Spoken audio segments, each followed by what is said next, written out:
Bismillah, Assalamualaikum warahmatullahi wabarakatuh. Alhamdulillah, wassalatu wassalamu ala rasulillah wa ala alihi wa man walah. Asyhadu an la ilaha illallah wa asyhadu anna muhammadan abduhu wa rasuluh. Amma ba'd. Segala puji bagi Allah subhanahu wa ta'ala yang masih memberikan kepada kita kesempatan untuk mempelajari atau masih diberi kesempatan untuk beribadah kepada Allah Subhanahu wa taala. Adik-adik semuanya, kaif halukum? Semoga kalian semua dalam keadaan sehat walafiat. Amin ya rabbal alamin. Baiklah, kita akan pada pelajaran pertama ini kita akan masuk pada bab pertama, yaitu kita belajar fikih ibadah.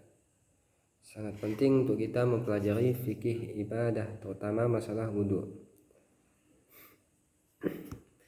Nah, di sini kita akan membahas fikih, kemudian tentang wudhu. Setelah dibahas nanti wudhu, maka semoga adik bisa mempraktekkannya di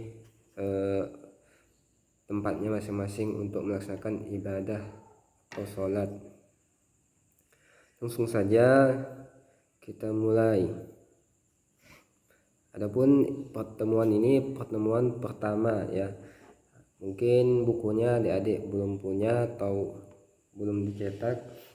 Semoga bisa dipahami apa yang Ustadz sampaikan nanti.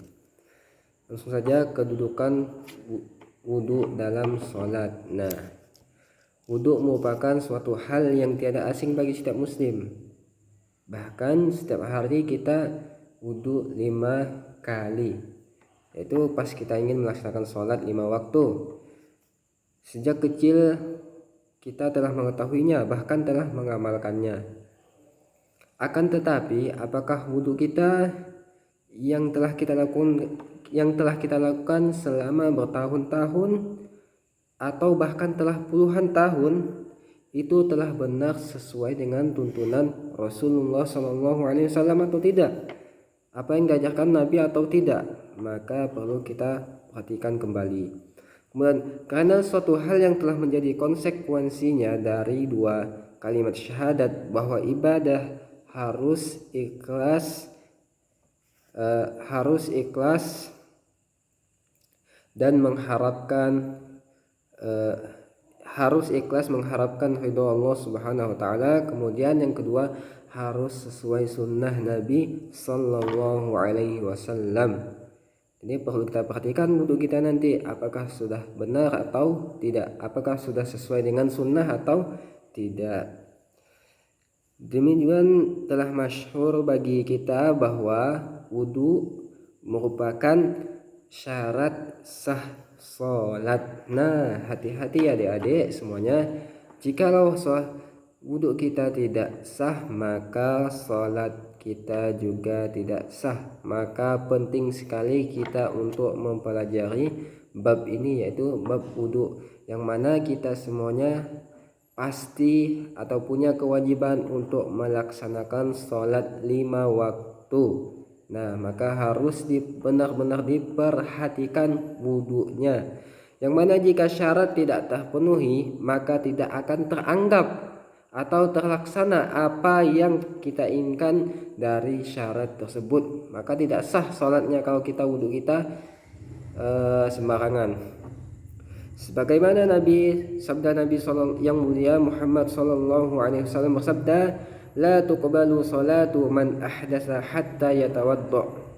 Nah, yang artinya tidak diterima salat orang yang berhadas sampai ia berwudu. Nah, demikian juga dalam firman Allah Subhanahu wa taala kita diperintahkan, A'udzu billahi minasyaitonir rajim, ya ayyuhalladzina amanu idza qumtum ilas shalah faghsilu wujuhakum wa aydiyakum ilal marafiqi wamsahu biru'usikum wa arjulakum ilal ka'bain. Nah, Allah memerintahkan, wahai orang-orang yang beriman, apabila kamu hendak mengerjakan salat, maka basuhlah mukamu dan tanganmu sampai dengan siku. Nah, nanti kita insyaallah akan pelajari prakteknya insyaallah. Dan sapulah kepalamu dan basuh kakimu sampai dengan kedua mata kaki. Quran surat Al-Maidah ayat 6, dicek lagi. Nah, maka marilah kita benar-benar serius untuk mempelajari fikih ini, yaitu bab tentang wudhu. Nah, pengertian wudhu juga secara bahasa wudhu berarti husnu atau keindahan dan nazafah atau kebersihan.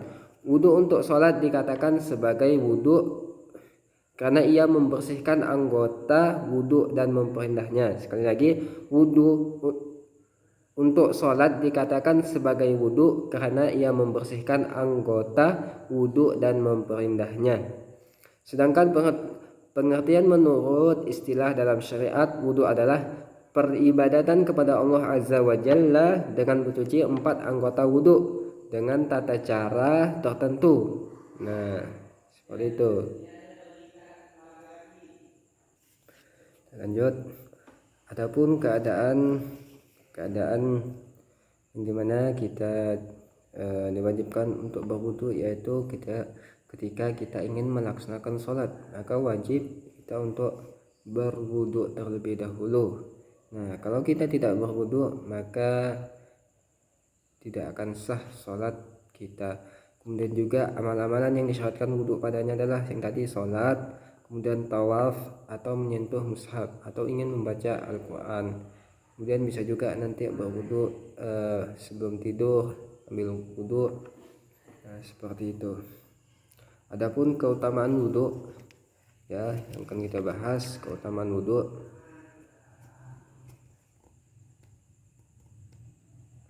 Yaitu Allah mencintai orang-orang yang bersuci. Allah Subhanahu wa taala berfirman dalam surat Al-Baqarah ayat 222, Innallaha yuhibbut tawwabin wa yuhibbul mutatahhirin. Sungguhnya Allah mencintai orang-orang yang bertaubat dan mencintai orang-orang yang menyucikan diri. Nah, ini salah satu keutamaan kita berwudu. Kemudian yang kedua, nggak usah banyak-banyak, kita sampaikan sedikit saja. Yang kedua, Allah menghapus kesalahan-kesalahan dengan wudu. Dari Utsman bin Affan radhiyallahu anhu, semoga Allah meridainya, Rasulullah sallallahu alaihi wasallam bersabda, "Man tawaddaa fa ahsanal wudu'a kharajat khotoyahu min jasadihi hatta takhruja min tahta alfarihi."